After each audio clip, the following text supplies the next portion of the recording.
देखिए अपने नेता के लिए किस तरह से फूट फूट कर रो रहे हैं। अपने नेता कामरान के लिए फूट फूट कर रो रहे हैं, भावुक हो चुके हैं लोग। इंसान कभी कभी अपनी जीत के भ्रम में इतना ज्यादा खो जाता है कि उसे एहसास ही नहीं होता कि उसने जो फैसला ले लिया वो गलत है, लेकिन उसका एहसास होते होते कहीं देर ना हो जाए। मैं बार बार ये बात इसलिए कह रहा हूं क्योंकि अब हालत खराब हो सकती है। आरजेडी ने जो कुछ किया अपने एक सिटिंग विधायक के साथ, अब जनता उसको लेकर बहुत ज्यादा गुस्से में है। अमूमन जो आज मैं आपको तस्वीरें दिखाऊंगा, ये तस्वीरें आपने उत्तर भारत में प्रत्याशियों की देखी होगी, जी हां, अगर उनके टिकट कटे तो, या फिर आप दक्षिण भारत में समर्थकों की देखेंगे तो उनकी देखेंगे जो अपने नेता से बहुत प्यार करते हैं, यानी अगर उनके साथ कुछ गलत होता है तो वो भावुक हो जाते हैं। ये उत्तर भारत में बहुत कम देखने को मिलता है। उत्तर भारत में चीख पुकार करेंगे समर्थक, तमाम चीजें, लेकिन रोएंगे नहीं, भावुक नहीं होते उतना जितना प्रत्याशी खुद हो जाता है या नेता खुद हो जाता है। लेकिन दक्षिण भारत में अपने समर्थकों को बहुत ज्यादा प्यार करते हैं नेता भी, और नेता को भी समर्थक प्यार करते हैं। कुछ ऐसे ही हालात आज आपको दिखाने जा रहा हूं। एक सिटिंग विधायक, और सिटिंग जो विधायक है वो है मुस्लिम जाति से, लेकिन मुस्लिम समुदाय से आने के बावजूद भी देखिए हिंदू और मुसलमान दोनों न केवल उतरे बल्कि भावुक होते हुए नजर आए। आज एक एक तस्वीर आपको दिखाऊंगा। कामरान, जी हां, आरजेडी के मौजूदा विधायक, अभी तो विधायक हैं, मौजूदा विधायक का टिकट काटना आरजेडी को कितना भारी पड़ सकता है वो आज आपको दिखाने जा रहा हूं। ये जो चश्मा पहन रखा है ना कुछ लोगों ने कि नहीं नहीं वो तो मुस्लिम प्रत्याशी, मुस्लिम नेता, मुस्लिम विधायक, तो हिंदू से प्यार क्यों करेगा। आज इस चश्मे को यह चश्मा उतर जाएगा, यकीन मानकर चलिए। खबर देख लीजिए। नमस्कार, मैं हूं प्रज्वल गौतम और आप देख रहे हैं टीवी 10 भारत। सबसे पहले इस वीडियो को जरा सुनिए, गौर से सुनिए क्या कह रहा है कोई समर्थक।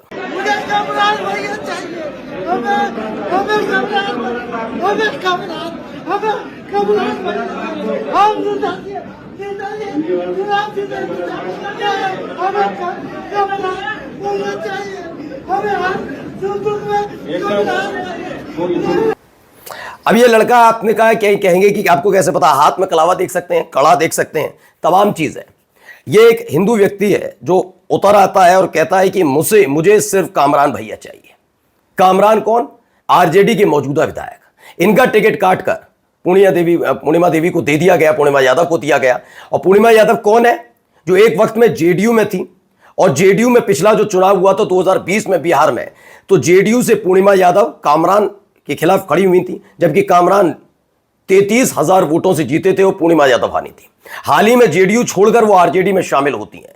कामरान का टिकट काट दिया जाता है, और ये खबर जैसे ही उनके समर्थकों तक पहुंचे, समर्थक कौन, फिर मैं बता रहा हूं, ये तस्वीरें आप लिख कर ले लीजिए, आपको उत्तर भारत में देखने को नहीं मिलेंगी। हां, चीख पुकार करते हुए दिखाई देंगे, नारेबाजी करते हुए दिखाई देंगे समर्थक, लेकिन ऐसी तस्वीरें तभी निकलकर सामने आती हैं जब आप अपने समर्थकों के लिए खड़े रहते हैं, जब आप एसी वाले कमरे में बैठकर सिर्फ नीति नियम नहीं बनाते, आप ये नहीं देखते ओहो मैं तो कामरान यानी मुसलमान, सामने वाला हिंदू, और इन दोनों पक्षों में विवाद, तो मैं तो मुसलमान का साथ दूंगा, ये नहीं।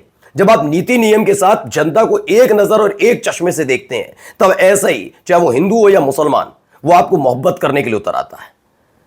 उन्होंने कहा हमें सिर्फ कामरान भैया चाहिए।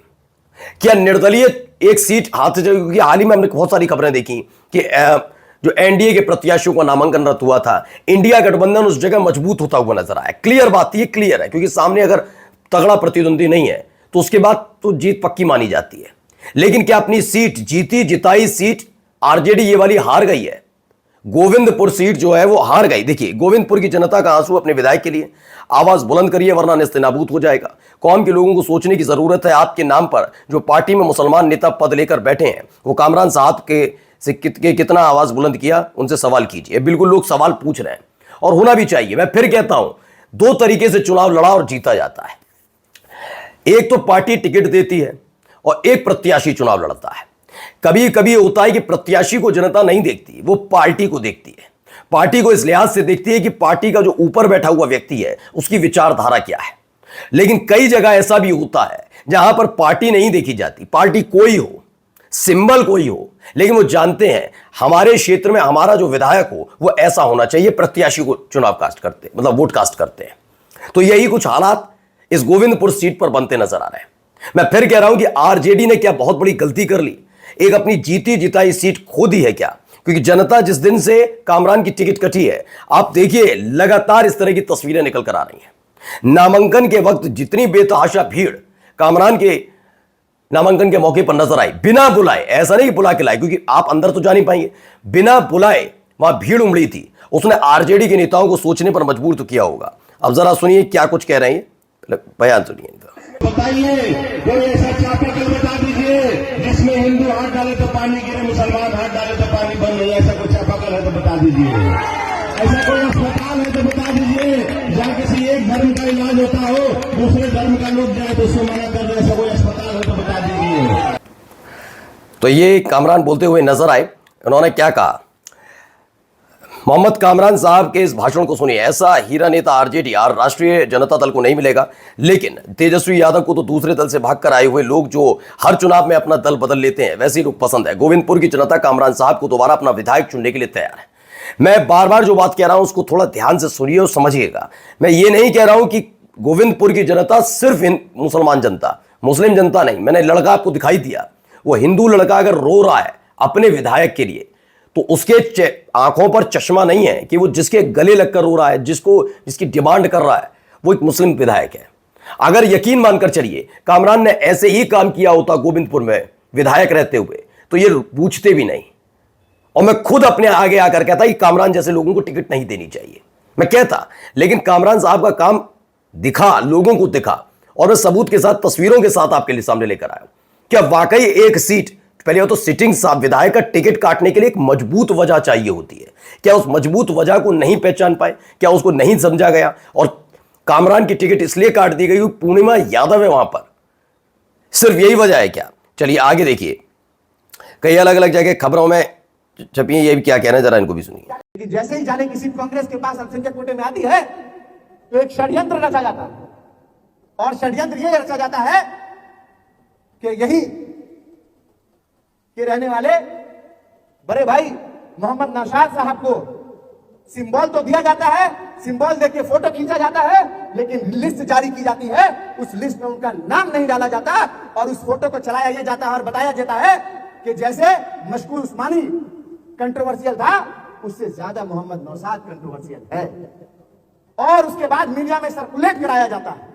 मैं ये पूछना चाहता हूं, ये इल्जाम उन पर लगा के उनके मंच से गाली दी गई।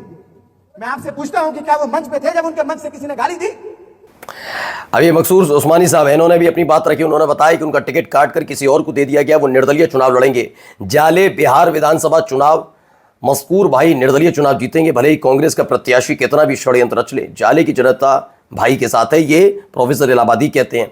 इस तरह के समीकरण बनते नजर आ रहे हैं। कैसे मुसलमान कैसे चुनाव जीत रहे, कौन से आइडियाज के साथ ये चुनाव लड़ रहा है, किस आइडियाज के साथ टिकट बांटी जा रही है। आप सोचिए, एक पक्ष क्या इस आधार पर कि कांग्रेस, आरजेडी और तमाम इनका अगर सर्वे में नाम आगे आ रहा है, माहौल बीजेपी के खिलाफ बना हुआ है, तो ये चुनाव जीतने का पूरी तरह से प्रमाणित कर देता है? ऐसे नहीं, आपके सही फैसले भी होने चाहिए। मोहम्मद कामरान भी लिखते हैं, अपने परिवार गोविंदपुर विधानसभा क्षेत्र की जनता मालिक के साथ दीपावली मनाते हुए आप सभी को दीपावली की हार्दिक शुभकामनाएं। देखिए, दीपावली मनाने भी पहुंचते हैं ये नेता, कम से कम सोच समझकर आरजेडी और इन सबको टिकट बांटनी चाहिए। देर हो जाएगी तो दिक्कत आप ही को होगी। नमस्कार।